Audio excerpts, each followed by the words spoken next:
আজ সারা রাত খেলা চলবে, ভালো করে মালিশ করে দে, যেন আমার সব কষ্ট দূর হয়ে যায়। এ কি, কম্বলের নিচে এত লম্বা, এটা কি রে? আমি তো আজ পাগল হয়ে যাব। একটু সবুর করো। সেদিন কম্বলের আড়ালে যা হলো তা কোনো দিন ভুলব না। জয়ন্তী কাকি, সে খুব উদার মনের ও সাধাসিধে একজন ঘরোয়া মহিলা।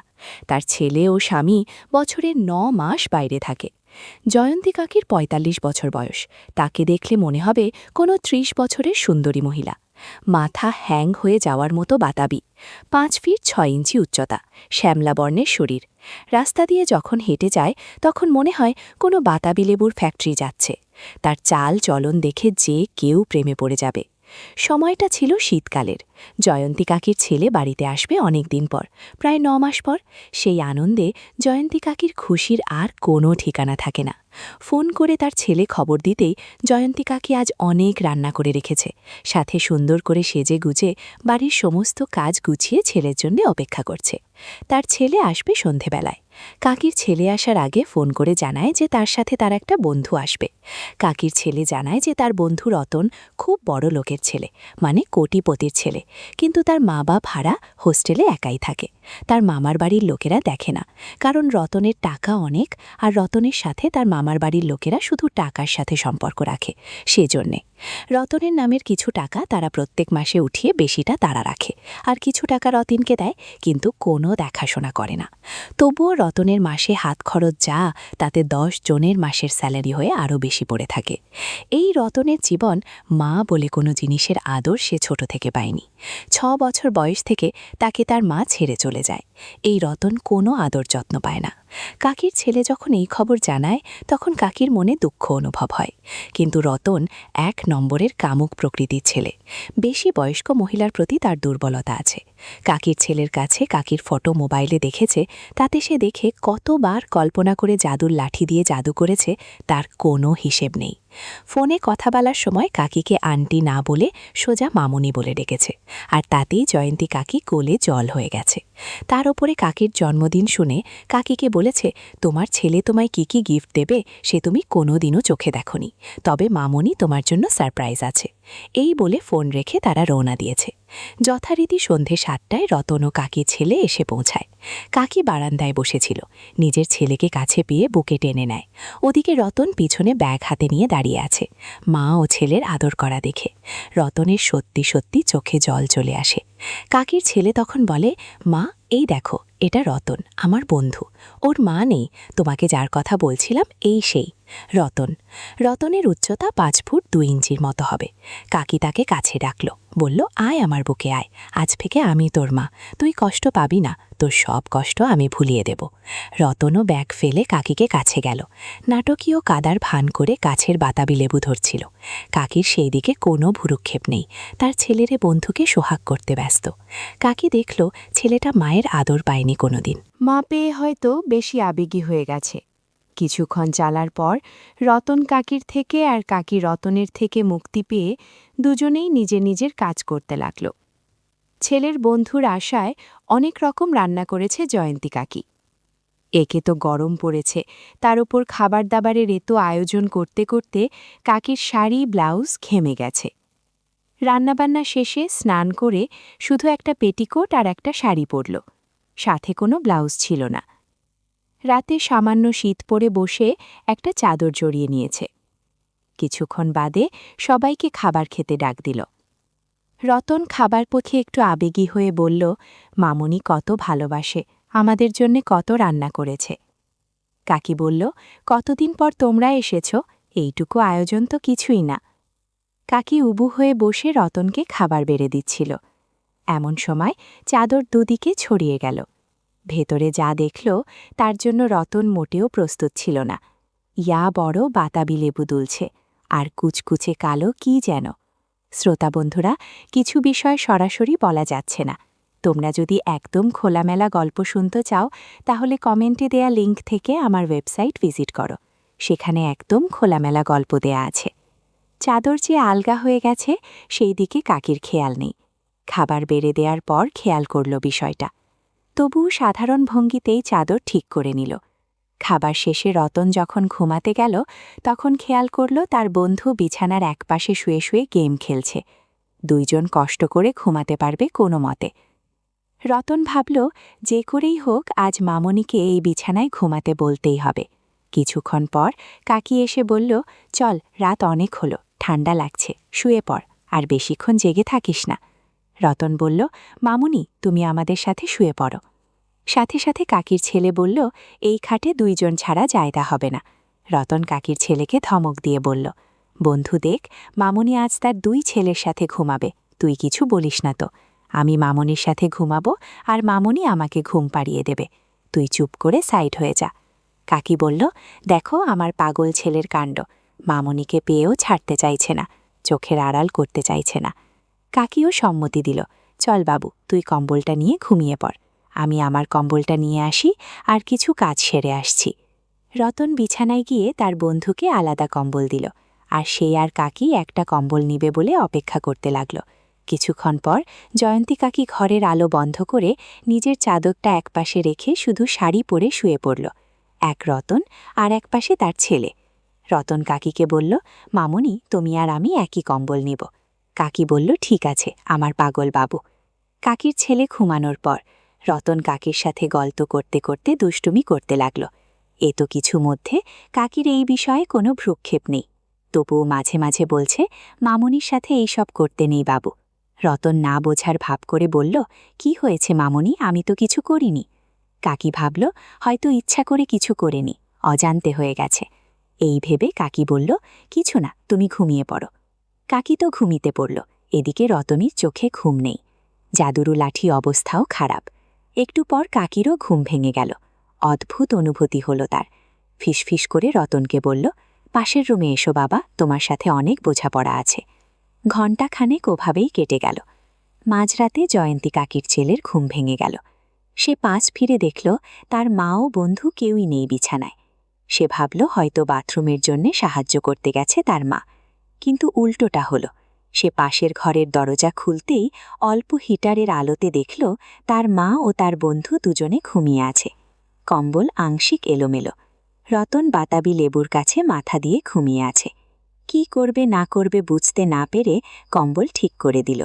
এমন সময় কাকির ঘুম ভেঙে গেল, আর পিছন ফিরে তাকিয়ে দেখে তার ছেলে। বলল, বাবান, তুই কি করছিস এত রাতে এখানে? কাকির ছেলে উত্তরে বলল, ঘুম ভেঙে গেছে, সেই জন্যে বিছানায় দেখলাম তোমারা কেউ নেই, সেই জন্যে দেখতে এলাম, দেখি তোমারা এই ঘরে। কাকি ঘুম গলায় বলল, গতকাল আমার কোমরটা খুব ব্যথা করছিল, সেই জন্যে ঘুম আসছিল না। রতন বলল, মামুনি, তোমায় মালিশ করে দেই।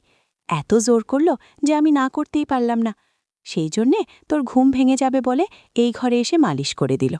অনেক রাত হওয়ায় রতন ক্লান্ত ছিল, আরও ঘুমও পাচ্ছিল ওর, তাই আর ওই ঘরে যায়নি, এখানেই ঘুমিয়ে পড়েছে। তুইও ঘুমিয়ে পড়, অনেক রাত হয়েছে। বাবান ওর রুমে গিয়ে ঘুমিয়ে পড়ল, কিন্তু মনের মধ্যে কেমন যেন প্রশ্ন ঘুরপাক খাচ্ছে। বাদশাদ ভাবতে ভাবতে বাবানও ঘুমিতে পড়ল। সকাল 9টা বেজে গেছে। জয়ন্তী কাকি সকাল সকাল ঘুম থেকে উঠে স্নান সেরে খাবার বানিয়ে দুজনকে ডাকল। বেশ স্বাভাবিকভাবে আচরণ করল তার বন্ধু রতন। রতন ও বাবান দুজনে উঠে পড়ল। হালকা ঠান্ডার সকাল। বাবান দেখল তার বন্ধু স্বাভাবিক, তার মাকে গুড মর্নিং মামুনি বলল। তার মা ও রতন একদম নর্মাল। বাবান সাথে সাথে নিজের মাথায় একটা চড় দিয়ে বলল, ধুর, কি আলতু ফালতু ভাবছি মা আর বন্ধুকে নিয়ে। একটু পর সেও ফ্রেশ হয়ে সকালে খাবার খেয়ে নিল। খাবার শেষে দেখল রতন তার মায়ের কাছে যাচ্ছে, কিন্তু কোনো বদমতলব লক্ষ্য করছে না। এদিকে রতনও চালাক ছেলে, গতকাল শুনেছে যে বাবান তার পিসির বাড়ি যাবে, সেখানে 2 দিন থাকবে। এজন্যে বাবানের সামনে জয়ন্তী কাকির সাথে নর্মাল ব্যবহার করছে রতন। একটু পর বাবানের ফোনে হঠাৎ কল এলো।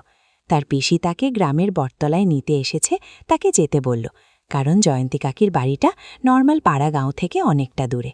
বাবান বলল, আমার বন্ধু রতনকে নিয়ে এক্ষুনি আসছি। বাবানের পিসি সাথে সাথে বলল, ওইসব ছেলেকে নিয়ে আসলে তোর সাথে আমি কথা বলা বন্ধ করে দেব। বাবান আর কথা না বাড়িয়ে বলল, আমি আসছি বেশি, তুমি দাঁড়াও। বাবান কথা মতো সব গুছিয়ে বেরিয়ে পড়ল। বাবান বের হবার পর থেকে শুরু হলো রতনের কর্মকাণ্ড। দুপুর হয়ে গেছে, বেলা গড়িয়ে প্রায় 2টো বেজে গেছে। কাকি রতনকে স্নান করে আসতে বলল। রতন সেই মতো স্নান করে দুপুরের খাবার খেয়ে নিল। খাবার খেয়ে উঠে দেখে কাকি খাটের পাশে দাঁড়িয়ে রোদ থেকে তুলে আনা নিজের কাপড় ও বাবানের ধুয়ে দেয়া জামা প্যান্ট গুছাচ্ছে। রতন পিছন থেকে আবেগী হয়ে নাটকীয় কান্না করতে শুরু করে দিল। রতনের কান্না দেখে কাকি রতনের দিকে ফিরে বলল, কি হয়েছে বাবু তোর, তুই কাঁদছিস কেন? রতন ফুপাতে ফুপাতে বলল, মামুনি, আমি পরের ছেলে বলে তুমি আমাকে সকাল থেকে একটু আদরও করনি, আর আমার সাথে ঠিকমতো কথা অবধি বলনি। কাকির উদার মনে কষ্ট নেমে এলো। সে বলল, না বাবু, আমি তোকে পর ভাবি না। দেখলি না সকাল থেকে কত কাজ ছিল, আর বাবানের ব্যাগপত্র গুছিয়ে দিলাম। সেই জন্যে হয়তো একটু কাজের মধ্যে ব্যস্ত হয়ে গেছিলাম। তুই এই জন্যে মন খারাপ করে কাঁদিস না বাপ। এখন তো বাবান বাড়িতে নেই, এইবার সব ভালোবাসা আমি তোকে দেব। তুই এমন কথা এর কোনোদিন বলবি না, বুঝলি? না হলে এইবার তোর মামুনিও তোকে ছেড়ে চলে যাবে। এই কথা শুনে রতন বলল, না না মামুনি, আমি তোমায় কোথাও যেতে দেব না। রতনের এই ভাবমূর্তি দেখে কাকি বলল, শুয়ে একটু রেস্ট নিয়ে নে, না হলে শরীর খারাপ করবে। রতন সাথে সাথে চালাকি করে বলল, চলো না মামুনি, তুমি তোমার ছেলেকে ঘুম পাড়িয়ে দেবে। আমাকে কেউই কোনোদিন ঘুম পাড়িয়ে দেয়নি। জয়ন্তী কাকির এই কথা শুনে মাতৃত্বের সোহাগ জেগে উঠল। রতনকে বলল, তুই খাটে ওঠ, আমি আসছি কাপড়গুলো গুছিয়ে রেখে। রতন সাথে সাথে সোজা খাটের ওপরে উঠে কম্বলটা নিয়ে নিল গায়ের ওপরে, আর কাকির পাশের ঘরে যাবার পর নিজের প্যান্টের বোতামটা আলগা করে নিল। আর জয়ন্তী কাকি শাড়ির সাথে ব্লাউজ ও সায়া পরে আছে। রতন অন্য ঘর থেকে বলল, মামুনি, তুমি কাল রাতের মতো শুধু শাড়ি পরে এসো। কাকি নিজের পেটিকোট আর ব্লাউজ রেখে শুধু হালকা রঙের শাড়ি পরে নিল। রতন পাশের ঘরে অপেক্ষা করছে। কাকি নিজের কাঁধে কাপড়ের আঁচলটা দিয়ে রতনের ঘরে এলো। গাছের বাতাবি লেবু দারুণ হয়েছে। গাছ শ্যালা হলেও বাতাবি লেবু অনেকটা ফর্সা। রতন কিছুতেই চোখ সরাতে পারছে না। রতনের সামনে আসতেই রতন বলে উঠল, মামুনি, তোমাকে খুব সুন্দর লাগছে। কাকি সাথে সাথে একটা হাসি দিয়ে রতনের পাশে বসল। রতনের মাথায় হাত বুলিয়ে চুল নেড়ে দিয়ে বলল, হয়েছে হয়েছে, আর কিছু বলতে হবে না। এরপর কাকি শুয়ে পড়ল।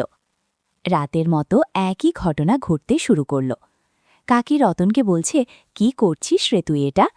রতন বলল, প্লিজ কোনো কথা বলো না। শ্রোতা বন্ধুরা, কিছু বিষয় সরাসরি বলা যাচ্ছে না। তোমরা যদি একদম খোলামেলা গল্প শুনতে চাও, তাহলে কমেন্টে দেয়া লিঙ্ক থেকে আমার ওয়েবসাইট ভিজিট করো। সেখানে একদম খোলামেলা গল্প দেয়া আছে। এই ঠান্ডার মধ্যে কাকি ঘেমে গেছে। সারা ঘরে অদ্ভুত আওয়াজ শোনা যাচ্ছে। মনে হচ্ছে কেউ হাততালি দিচ্ছে। দেখতে দেখতে সন্ধে হয়ে গেল। কাকি অনেক আগে উঠে সব কিছু গুছিয়ে নিল। এখন সন্ধ্যা দিতে যাবে। তখন রতনের ঘুম ভাঙল। উঠে দেখে অন্ধকার ঘরে প্রদীপ জ্বলছে, আর পাশের ঠাকুর ঘরে প্রদীপ ও ধূপ জ্বলছে।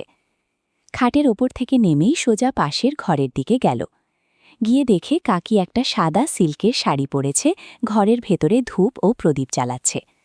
রতন মামুনি মামুনি বলে কাছে গিয়ে নাটক করে বলতে লাগল, মামুনি, আমি তোমাকে নিয়ে একটা স্বপ্ন দেখেছি। কাকি সন্ধ্যা দিচ্ছে আর জিজ্ঞাসা করছে, কি হলো, মন ভরেনি নাকি? এখন এবার কি স্বপ্ন দেখলি বাবা? রতন বলল, মামুনি, জানো, আমি তোমার জন্মদিনে কত গিফট নিয়ে এসেছি, আর এসে দেখি তুমি আমার একটা গিফট নেওনি, আর আমাকে দূরে সরিয়ে দিচ্ছ বারবার। আমাকে পর করে দিচ্ছ তুমি। সেই জন্যে আমার এত দুঃখ হচ্ছে, আর আমি এই স্বপ্ন দেখে ভয় পেয়ে গেছি। কাকি ভাবল ছেলেটা খুব ভয় পেয়ে গেছে, সেই জন্যে এমন করছে। কাকি বলল, তুই জামাকাপড় পরে নে, আমি ঠাকুরকে সন্ধ্যা দিয়ে আসছি। তারপর আমি তোর সব কথা শুনব। তুই একটু দাঁড়া, আমি আসছি। রতন বলল, মামুনি, আমি তোমার কথা সব শুনব। তুমি শুধু আমাকে কথা দাও যে আমি যা গিফট দেব আর যা যা করতে বলবো তুমি করবে। জয়ন্তী কাকি সাথে সাথে রাজি হয়ে গেল। ভাবল, রতন বড়লোকের ছেলে, ও যা দেবে তা নিশ্চয়ই অনেক দামি হবে। কাকিও আর কিছু না ভেবে বলল, হ্যাঁ হ্যাঁ, তুই যা দেবি নেব, আর যা বলবি তাই করব। এদিকে রতন ঘরে গিয়ে নিজের কোমরে একটা গামছা জড়িয়ে নিল, আর নিজের ব্যাগের দিকে এগোল। গিয়ে ব্যাগ থেকে একজোড়া সুন্দর সোনা নূপুরের সেট বের করল, আর ওইদিকে জয়ন্তী কাকি সন্ধ্যা দিতে ব্যস্ত হয়ে গেল। রতন পাশের ঘরে দাঁড়িয়ে লুকিয়ে লুকিয়ে কাকির দিকে তাকিয়ে আছে। মনে মনে ভাবছে, আজকে একটা দফা করেই ছাড়ব। কিছুক্ষণের মধ্যে কাকির সন্ধ্যা প্রায় শেষের দিকে। কাকি ঠাকুর ঘরে নিজের পুজোর কাপড় ছেড়ে পেটিকোট আর ব্লাউজ ছাড়া গ্রামের কালচারের মতো শাড়ি পরে নিল, আর ঠান্ডার জন্যে গায়ে একটা চাদর জড়িয়ে রতনের ঘরে এসে দেখে রতন স্বাভাবিকভাবে বসে আছে, হাতের পিছনে কি একটা লুকিয়ে রেখেছে। কাকি ঘরে ঢুকতেই রতন বলে, মামুনি তুমি চোখ বন্ধ করো, তোমার জন্য একটা সারপ্রাইজ আছে। কাকি বলল, কেন, কি আছে রে? রতন মুখ ভার করে বলল, আমাকে কথা দিলে আর ভুলে গেলে, আমি যা দেব তুমি তাই নেবে। রতনের কথা কাকির মনে পড়ে গেল। কাকি বলল, আচ্ছা ঠিক আছে, আমি চোখ বন্ধ করলাম। রতন বলল, মামুনি তোমার পা দুটো এগিয়ে দাও। কাকি বলল, কেন রে, কি করবি তুই? রতন বলল, কিছু বলবে না, আমি যা বলবো তাই করবে তুমি। কাকি নিজের পা এগিয়ে দিলেন, আর রতন নিচে বসে একজোড়া নুপুর পরিয়ে দিল, আর বলল, সারপ্রাইজ মামুনি, এইবার চোখ খুলে দেখো। কাকি চোখ খুলে দেখল দুটো সোনার নুপুর পায়ে পরানো, কম করে এক একটা 60,000 করে দাম হবে। কাকি খাটের ওপর থেকে নিচে নেমে পা নাড়িয়ে দেখতে লাগলো, আর রতনকে বলল, কি দরকার ছিল বাবু এত দামি উপহার দেবার?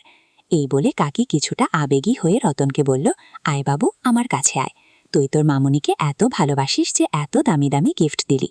আমাকে এই জন্মে কেউ এত ভালোবাসেনি, আর কেউই এত দামি গিফটও দেয়নি।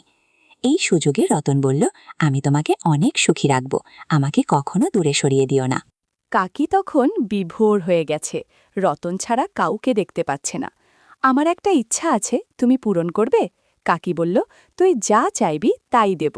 রতন বলল, চাদর রেখে শুধু শাড়িতে এই নুপুর পরে আমার সামনে নাচতে হবে। কাকি বলল, তোর জন্য আমি সব করতে রাজি। কাকি চাদর একপাশে রেখে তাতা থই থই করে নাচতে শুরু করল। হালকা রঙের শাড়ি হওয়ায় দারুণ সুন্দর লাগছিল কাকিকে। গাছের বাতাবি লেবুও অনেক দুলছিল। এদিকে রতন কাকির নেত্র বিছানায় বসে দেখছে, আর কি যেন করছে। শ্রোতা বন্ধুরা, কিছু বিষয় সরাসরি বলা যাচ্ছে না। তোমরা যদি একদম খোলামেলা গল্প শুনতে চাও, তাহলে কমেন্টে দেয়া লিঙ্ক থেকে আমার ওয়েবসাইট ভিজিট করো, সেখানে একদম খোলামেলা গল্প দেয়া আছে। ঘণ্টাখানেক অনেক নাচ গান হলো, দুজনেই অনেক ক্লান্ত। কাকি বলল, যাও বাবা, এখন ফ্রেশ হয়ে নাও, আমিও ঘরটা গুছিয়ে নিচ্ছি। রতন ফ্রেশ হতে চলে গেল। কিছুক্ষণ বাদে এসে দেখে কাকি খুঁড়িয়ে খুঁড়িয়ে হাঁটছে, মনে হয় নাচ গান বেশি হয়ে গেছে। রতন বলল, আমাকে তো একসময় না একসময় এই বাড়ি থেকে চলে যেতে হবে, তখন কি করবে শুনি? তখন কিভাবে নিজেকে শান্ত রাখবে? কাকি বলল, তুই ছুটি পেলে এখানে চলে আসবি, বাবানকে কোনো কিছুতে ব্যস্ত রাখিব। আর না হলে যখন সময় হবে আমি শহরে চলে আসব, সেখানে অনেক হোটেল আছে, সেখানে থাকা যাবে কয়েকদিন। রতন বলল, আরে ব্যাস, তুমি তো দেখছি অনেক চালাক হয়ে গেছো।